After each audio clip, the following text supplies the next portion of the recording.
Kali ini kita akan membahas tentang membran sel.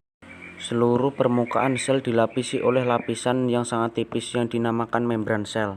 Membran sel disebut juga dengan membran plasma atau plasmalema. Semua sel memiliki membran sel. Pada sel hewan, membran sel terletak di bagian paling luar. Membran sel memiliki peranan yang paling penting, yaitu untuk mengatur keluar masuknya zat-zat dari dalam maupun dari luar. Hal ini disebabkan membran sel memiliki sifat selektif permeabel, yaitu menyeleksi zat-zat yang akan masuk ke dalam sel. Dalam sel, membran sel memiliki rangka dasar yang tersusun atas dua lapis senyawa lemak atau lipid bilayer.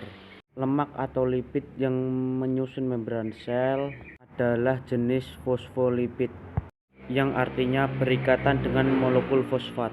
Satu unit fosfolipid terdiri atas bagian kepala dan juga bagian ekor. Bagian kepala tersusun atas fosfat yang bersifat hidrofilik atau suka dengan air. Sedangkan bagian ekor bersifat hidrofobik atau tidak suka dengan air yang tersusun atas lipid. Satu unit fosfolipid berpasangan dengan unit fosfolipid lainnya dengan posisi saling berlawanan sehingga membentuk dua lapisan atau bilayer fosfolipid. Berikut ini adalah penampang melintang dari membran sel. Selain lipid, membran sel juga tersusun atas protein. Protein tersebut dapat diibaratkan sebagai tiang-tiang rumah untuk menunjang rangka dasar dari membran sel. Ada dua macam protein penyusun membran.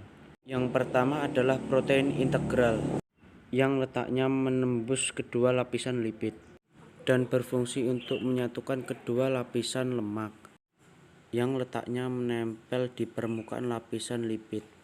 Protein dan lipid ada yang berikatan dengan polisakarida atau karbohidrat, membentuk glikoprotein dan glikolipid. Berikut ini menunjukkan struktur membran sel berdasarkan model mozaik cair atau fluida musik model. Sekian pembahasan dari saya, terima kasih.